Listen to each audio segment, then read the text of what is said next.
Hello, beautiful people. It's Bailey from Ramen Noodles. I pray y'all are doing good. Today's verse I'm going to try to explain is Genesis 4:14. The reason I'm going to try to explain this particular verse is because I used to question it for a while. Just in case you guys question it as well, I can help both of us out. I question what Cain was fearing in this text, but I'll read it out loud so y'all can know what I'm talking about. Of course, have your Bibles or Bible app open. Don't just trust me or anyone that reads a verse to you. It's always just in case someone might misread unintentionally or intentionally. And plus, it's good to look at the verses near as well to get more context.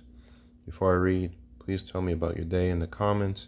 Criticize these videos on how to make them better. And I'll be reading the New International Version of the Bible. But without further ado, let's begin.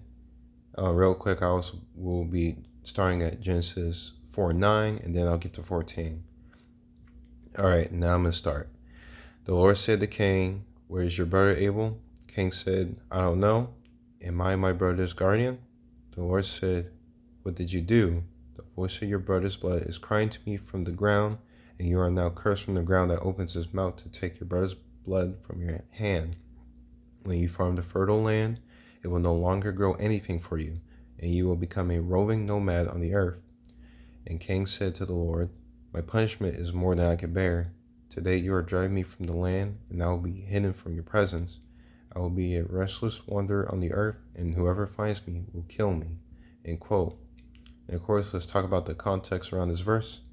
So this was at the beginning where basically humanity is still fresh, and God's talking to Cain about him killing his brother Abel out of jealousy. And God didn't punish his Cain, and his punishment is that the ground will no longer work together with him, meaning he can't grow anything anymore. And that's big.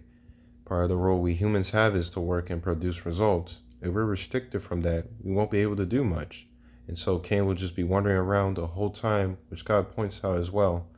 Cain, of course, doesn't like this punishment and knows he won't be able to stay in one place and will always be on the move. And the part that I'm going to talk about is where I used to be confused. Cain explains that whoever finds him will kill him as soon as possible. But I wonder who or what wanted to kill him. I thought only humans on Earth were Adam, Eve, and Cain at that time, but I didn't think his parents would want to kill him, so I was like, so who's after him? At first, I was thinking that he was talking about animals, but how they describe whoever would be after Cain sounded like they would have greater intelligence.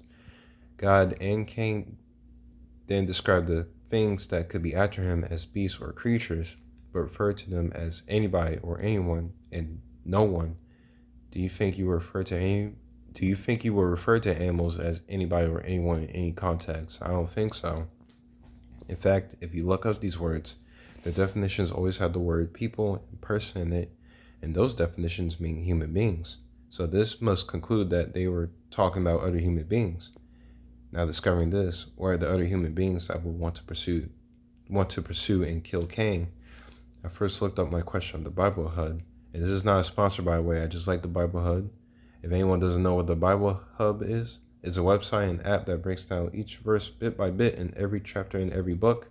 You can get references to previous or future chapters of the current verse that shows how they're connected, have commentaries from expert researchers, having the multiple versions, and other study tools. It's a very good source for understanding the Bible, so definitely give it a try if you haven't yet. I looked up the specific verse and with the other verses near it to help me out, but it didn't exactly satisfy what I'm looking for, which is rare because the Bible Hub usually satisfies me with what I'm trying to understand, but nothing's perfect, of course. And so I went on to other sources. My first result on Google was this website called gotquestions.org and explained everything from head to toe perfectly. This is also not a sponsor here.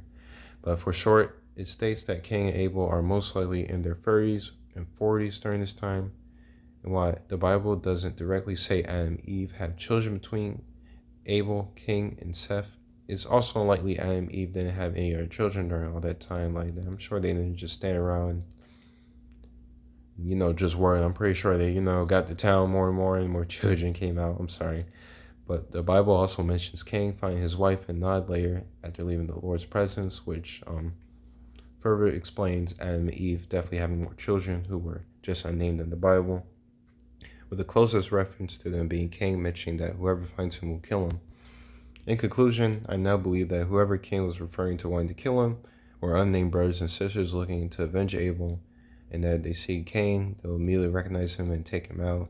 And of course, it could also mean like those children Adam and Eve have, they could also possibly have children as well. I mean, I think they'll probably be too young at that time, but yeah, it was definitely, other brothers and sisters out there that would most likely be like, yeah, we're gonna have to avenge Abel and stuff.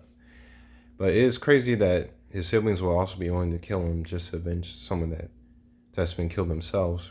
Creating a cycle of killing after killing shows how much sin has already influenced the world, which is sad. Of course, tell me what y'all think about this. If I'm right or wrong, or I guess meaning if the website is wrong, right or wrong, or if I explained it wrong, you could check it out yourselves. Again, it's called GodQuestions.org, and tell me if you have a different opinion. That's all for this video. Like and subscribe if you want. Once again, tell me how I can improve on these videos. And finally, I'll prayerfully see y'all beautiful people next week. Goodbye.